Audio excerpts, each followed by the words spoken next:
شہر اللہ المحرم، جسے محرم الحرام بھی کہا جاتا ہے۔ محرم کا لفظی معنی ہے حرام کیا گیا، یعنی جس مہینے کی حرمت ہے، جس میں بہت سے ایسے کام حرام کیے گئے ہیں جن کو ایک مسلمان نہیں کرتا یا ان کا کرنا اس کے لیے حرام میں آتا ہے۔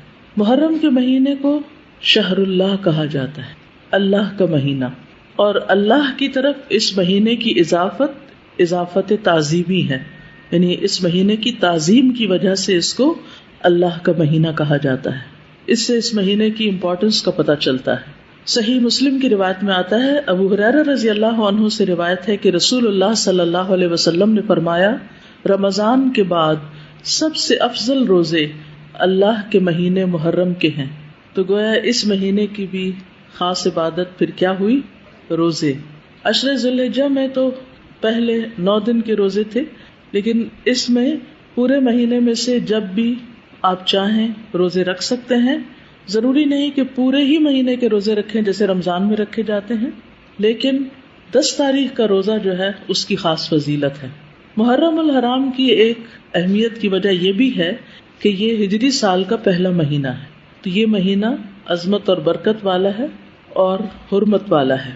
حسن بصری کہتے ہیں کہ بے شک اللہ نے سال کی ابتدا بھی حرمت والے مہینے سے کی اور اس کا اختتام بھی حرمت والے مہینے سے کیا، یعنی آغاز بھی حرمت سے، اختتام بھی حرمت پر۔ سال میں رمضان کے بعد اللہ کے ہاں محرم سے بڑھ کر عظمت والا کوئی مہینہ نہیں۔ تو اس سے کیا پتہ چلتا ہے کہ اگر کسی چیز کی ابتدا میں بھی حرمت ہے اور انتہا میں بھی، تو پھر ان دو کے بیچ میں کیا ہونا چاہیے؟ اس کا خاص خیال رکھنا چاہیے، یعنی جس کام کے آغاز میں اور جس کے اختتام پر خصوصی ہدایات دی جائیں اور اللہ سبحانہ تعالیٰ کی عبادت اور خصوصاً روزے وغیرہ کی عبادت کی طرف متوجہ کیا جائے تو سال بھر بھی پھر اس کی عادت اپنا لینی چاہیے۔ نئے سال کا آغاز جو ہے وہ دعا سے کرنا چاہیے۔ عبداللہ بن ہشام سے روایت ہے، وہ کہتے ہیں کہ جب مہینہ یا سال آتا تو رسول اللہ صلی اللہ علیہ وسلم کے صحابہ یہ دعا اس طرح سیکھتے جیسا کہ وہ قرآن سیکھتے، اللہم ادخلہ علینا بالامن والایمان والسلامت والاسلام وجوار من الشیطان ورضوان من الرحمن۔ اس کا معنی ہے، اے اللہ اس مہینے کو یا اس سال کو ہمارے اوپر امن اور ایمان، سلامتی اور اسلام کے ساتھ، شیاطین سے بچاؤ یا شیطان سے بچاؤ اور رحمان کی رضامندی کے ساتھ داخل فرما۔ محرم کا مہینہ چونکہ حرمت والا مہینہ ہے تو اس مہینے میں خاص طور پر آپس میں ایک دوسرے پر ظلم کی ممانعت ہے۔ قرآن مجید میں آتا ہے، ان عدۃ الشہور عند اللہ 12 شہرا فی کتاب اللہ یوم خلق السماوات والارض منها 4 حرم ذلک الدین القیم فلا تظلموا فیہن انفسکم۔ بے شک مہینوں کی گنتی اللہ کے نزدیک اللہ کی کتاب میں 12 مہینے ہے، جس دن سے اس نے آسمانوں اور زمین کو پیدا کیا، ان میں سے 4 حرمت والے ہیں، یہی سیدھا دین ہے، سو ان میں اپنی جانوں پر ظلم نہ کرو۔ تو میسج کیا ہے؟ فلا تظلموا فیہن انفسکم، اپنے آپ پر یعنی ایک دوسرے پر ظلم نہ کرو۔ تو کیا نہیں کرنا اس مہینے میں؟ ظلم نہیں کرنا۔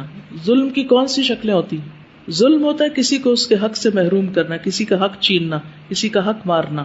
اس کا یہ مطلب نہیں کہ باقی مہینوں میں ظلم کر سکتے ہیں، اس کا مطلب یہ ہے کہ دوسرے مہینوں کی بنسبت ان حرمت والے مہینوں میں ظلم بہت بڑا گناہ اور بوجھ ہے، اگرچہ ظلم ہر حال میں بہت بڑا گناہ ہے، مگر اللہ جس کام کے گناہ کو چاہے بڑھا دے، جیسا کہ اللہ جس کام کے اجر کو چاہے بڑھا دے، یعنی وہی نماز ہوتی ہے، وہی صدقہ خیرات ہوتا ہے، لیکن عشرہ ذی الحجہ میں کیا ہوتا ہے؟ اس کا اجر کئی گنا بڑھ جاتا ہے۔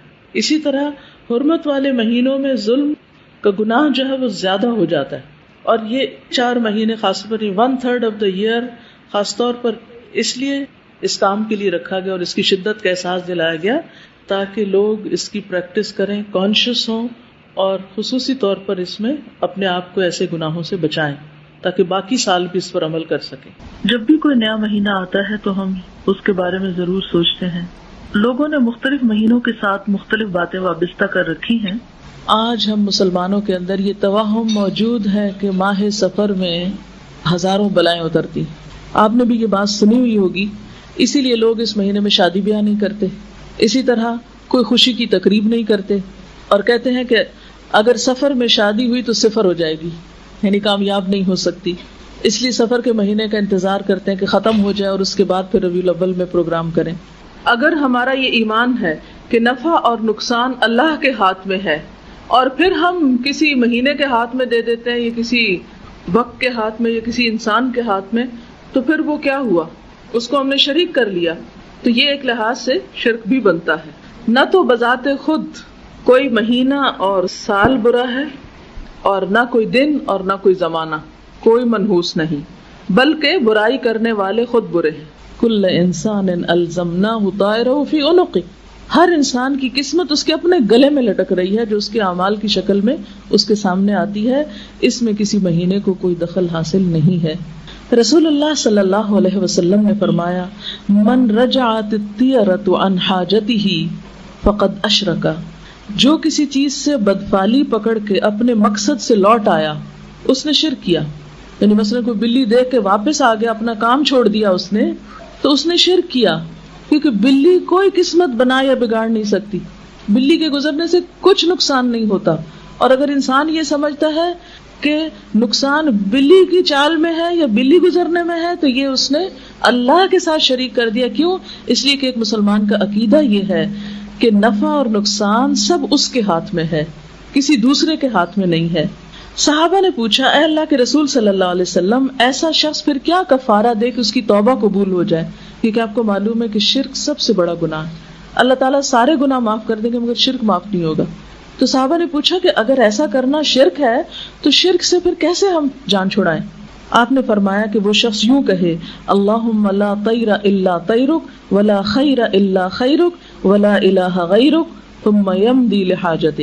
اے اللہ تیری فعل کے بغیر اور کوئی فعل نہیں، یعنی اصل بھلائی تیرے ہاتھ میں ہے، تیری بھلائی کے بغیر کوئی اور بھلائی نہیں، تیرے سوا اور کوئی معبود نہیں. یہ الفاظ کہہ کہ اپنے کام کو چلا جائے، یہ اس کا کفارہ ہے.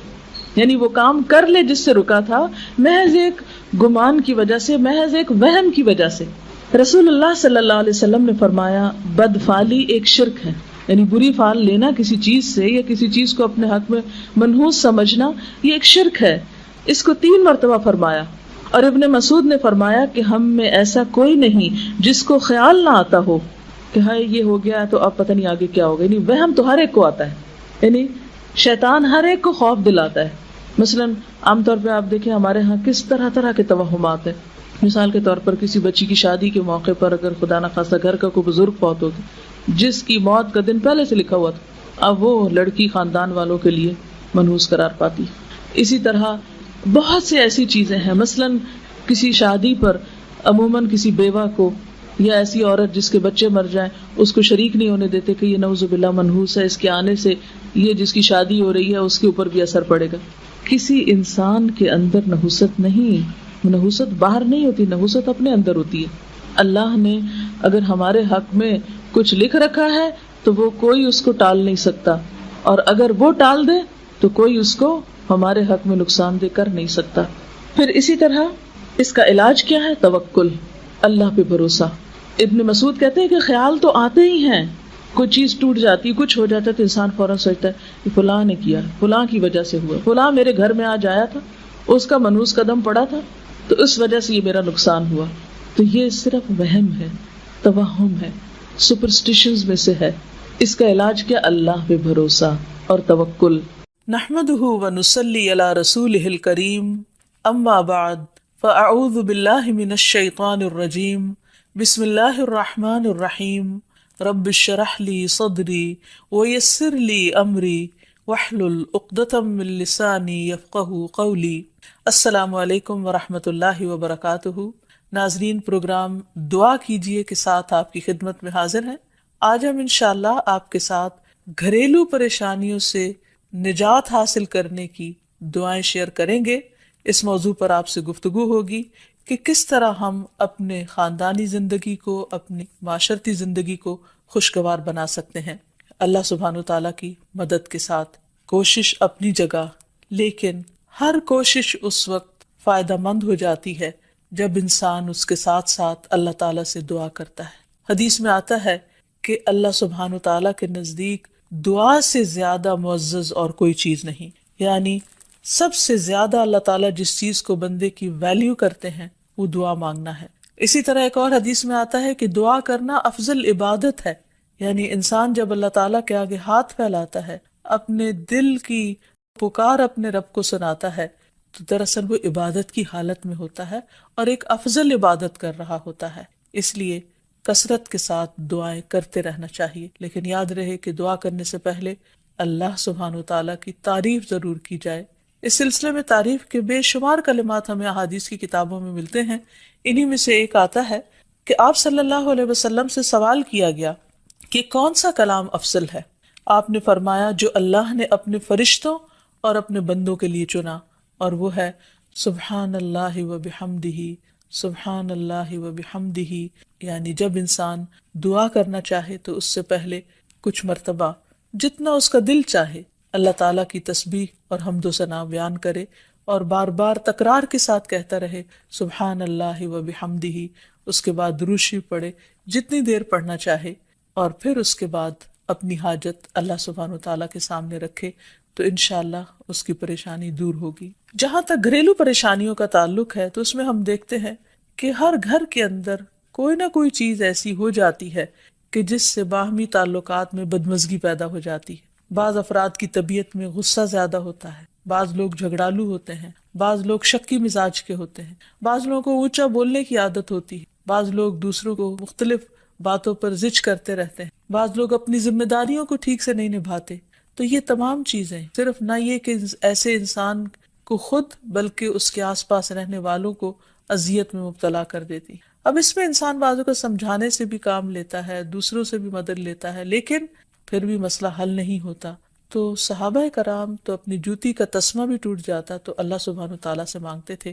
تو اگر گھر کے اندر کسی قسم کی ناچاکی یا پریشانی ہے تو اس سلسلے میں بھی ہمیں اللہ تعالیٰ کی طرف رجوع کرنا چاہیے، اور پھر اس کے ساتھ ساتھ دوسرے کو جو مشکل پیدا کر رہا ہے سمجھانا بھی چاہیے. جہاں تک لڑائی جھگڑے کا تعلق ہے تو اسے منافقت کی علامت بتایا گیا. آپ صلی اللہ علیہ وسلم نے فرمایا کہ منافق کی 4 علامتیں ہیں. ان میں سے ایک بات کرے تو جھوٹ بولے، وعدہ خلافی کرے، امانت میں خیانت کرے، اور جب وہ جھگڑا کرے تو گالی دے.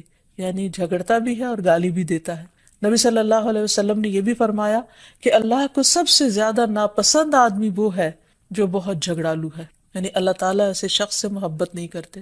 اس لیے اگر آپ کسی سے بات کر رہے ہو تو اس کی بات توجہ سے سن لے. چھوٹی چھوٹی باتوں پر جھگڑنا اور دوسرے کے ساتھ بد اخلاقی سے پیش آنا یہ درست نہیں. پھر اسی طرح مومن جو ہے وہ کبھی بد اخلاق نہیں ہوتا، اور بد اخلاقی پھر منافقت کی علامت ہے. رسول اللہ صلی اللہ علیہ وسلم نے فرمایا تمہارے یہ نسب نامے کسی کے لیے گالی کا سبب نہیں ہے. تم سب آدم کی اولاد ہو، ایک دوسرے کے قریب ہو. دین یا عمل صالح کے علاوہ کسی وجہ سے کسی کو کسی پر کوئی فضیلت نہیں. آدمی کے برا ہونے کے لیے یہی کافی ہے کہ وہ فحش گو ہو، بد کلام ہو، بخیل ہو اور بزدل ہو. پھر اسی طرح آپس میں محبتوں کا نہ ہونا، بہن بھائیوں میں ناچاکی یا شوہر بیوی میں ناچاکی یا والدین کے ساتھ محبت کا نہ ہونا، یہ ایک طرح سے اللہ تعالیٰ کی طرف سے ایک آزمائش بھی ہو سکتی ہے اور ایک عذاب بھی ہو سکتا ہے. مومن تو محبت کرنے والا ہوتا ہے، اور اس شخص میں کوئی خیر نہیں جو محبت کرتا نہیں اور لوگ اس سے محبت نہیں کرتے. اور لوگوں میں سب سے زیادہ بہترین انسان وہ ہے جو لوگوں کے لیے فائدہ مند ہوتا ہے. تو اس لیے بہت ضروری ہے کہ خاندان کے اندر باہم محبت پائی جائے. گھریلو زندگی خوبصورت ہو جاتی ہے اگر آپس میں ایک دوسرے سے پیار، محبت اور ہمدردی کے جذبات پائے جاتے ہیں.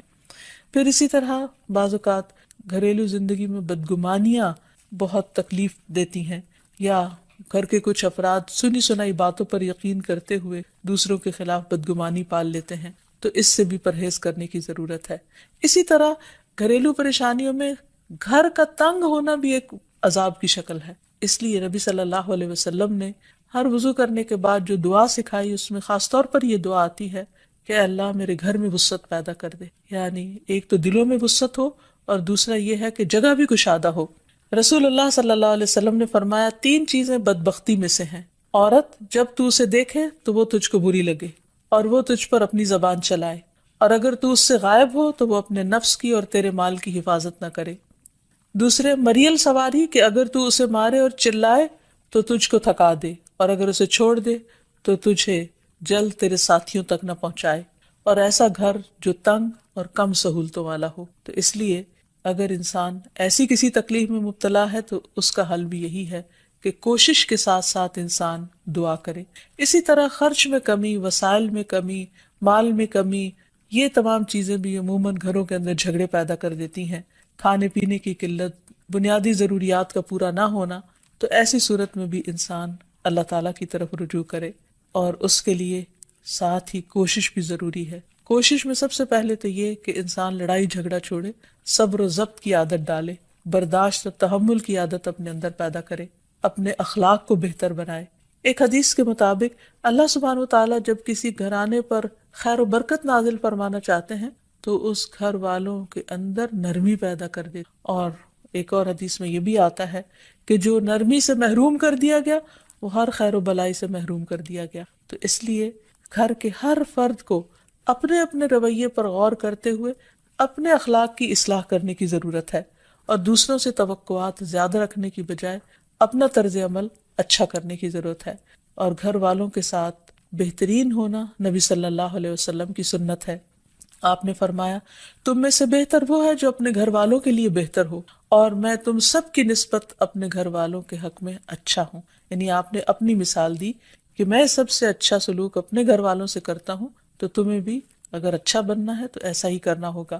پھر اسی طرح گھر والوں کو زیادہ سے زیادہ فائدہ پہنچانا۔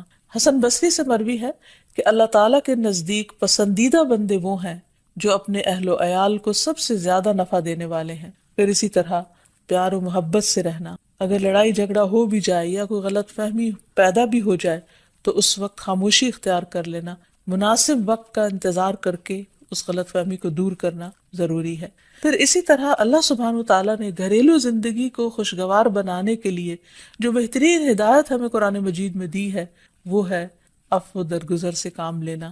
اللہ تعالیٰ فرماتے ہیں یا ایہا الذین آمنوا ان من ازواجکم و اولادکم عدوا لکم فاحذروہم وَإِن تَعْفُوا وَتَصْفَحُوا وَتَغْفِرُوا فَإِنَّ اللَّهَ غَفُورٌ رَّحِيمٌ إِنَّمَا أَمْوَالُكُمْ وَأَوْلَادُكُمْ فِتْنَةٌ وَاللَّهُ عِندَهُ أَجْرٌ عَظِيمٌ۔ اے لوگو جو ایمان لائے ہو، بے شک تمہاری بیویوں اور تمہارے بچوں میں سے بعض تمہارے دشمن ہیں، سو ان سے ہوشیار رہو، اور اگر تم معاف کرو اور درگزر کرو اور بخش دو تو بے شک اللہ بے حد بخشنے والا، نہایت رحم فرمانے والا ہے۔ تمہارے مال اور تمہاری اولاد تو محض ایک آزمائش ہے، اور جو اللہ ہے اسی کے پاس بہت بڑا اجر ہے۔ یعنی انسان کو بعض اوقات اپنی ہی بیوی یا بیوی کو اپنے ہی شوہر سے، اور بعض اوقات اپنے ہی بچوں سے یا اپنے ہی والدین سے دشمنی کا اندیشہ ہو سکتا ہے، اور وہ ایک دوسرے کے لیے مصیبت اور بلا ہو سکتے ہیں، لیکن ایسی صورت میں بھی انسان کا گزارا نہیں ہو سکتا جب تک ایک دوسرے کو معاف نہ۔ زندگی کی گاڑی نہیں چل سکتی جب تک انسان دوسروں کے قصور اور غلطیاں ان سے درگزر نہ کرے، کیونکہ ہر انسان کبھی غصے کی وجہ سے، کبھی جہالت کی وجہ سے، کبھی جلد بازی کی وجہ سے، کبھی لوگوں کے اکسانے پر اپنے پیاروں کے ساتھ زیادتیاں کر جاتا ہے۔ تو ایسی صورت میں انسان اگر چاہتا ہے کہ اس کی زندگی خوشگوار ہو تو اسے معاف کرتے رہنا چاہیے۔ نبی صلی اللہ علیہ وسلم کے اخلاق کے بارے میں جب پوچھا گیا تو حضرت عائشہ کہتی ہیں کہ آپ تان و تشنیع کرنے والے نہ تھے، یعنی تانے نہیں دیتے تھے، یعنی اگر کسی سے غلطی ہو جاتی تو اسے بار بار یاد نہیں کراتے تھے، فحش کام نہیں کرتے تھے، بازاروں میں چیخنے والے اور برائی کا بدلہ برائی سے دینے والے نہ تھے، بلکہ معاف کرنے والے اور درگزر کرنے والے تھے۔ اور حقیقت یہ ہے کہ جو جس کے جتنا قریب ہوتا ہے، جیسے گھر والے ہیں، اس کی غلطیاں اور اس کی کمزوریاں زیادہ سامنے آتی ہیں، اور پھر وہ ریپیٹڈلی سامنے آتی ہیں، بار بار سامنے آتی ہیں، تو ایسی صورت میں معاف کرنا بھی مشکل لگتا ہے، لیکن پھر بھی معاف کیے بغیر گزارا نہیں۔ پھر اسی طرح یہ ہے کہ انسان اگر ہمیشہ دوسروں کا حق ادا کرنے کی فکر کرے تو اس سے بھی بہت سے جھگڑے ختم ہو جاتے ہیں. شوہر اگر بیوی کو حق دینے والا ہو، بیوی خوشی سے شوہر کا حق دینے والی ہو، بہن بھائی ایک دوسرے کے اوپر قربانی کرنے والے ہوں، ایثار کرنے والے ہوں، تو ایسی صورت میں گھر کا ماحول بہت خوشگوار ہو سکتا ہے. عورت کے بارے میں فرمایا نبی صلی اللہ علیہ وسلم نے کہ عورت اس وقت تک ایمان کی حلاوت نہیں پا سکتی جب تک کہ وہ اپنے شوہر کا حق ادا نہیں کرتی. اسی طرح شوہر کے لیے نبی صلی اللہ علیہ وسلم کا یہ اسوہ حسنہ بہترین ہے کہ آپ صلی اللہ علیہ وسلم اپنے گھر ہوتے ہوئے اپنے گھر والوں کے کام کاج میں ہاتھ بٹایا کرتے تھے، ان کی خدمت کیا کرتے تھے. جب نماز کا وقت ہوتا تو فوراً نماز کے لیے تشریف لے جاتے.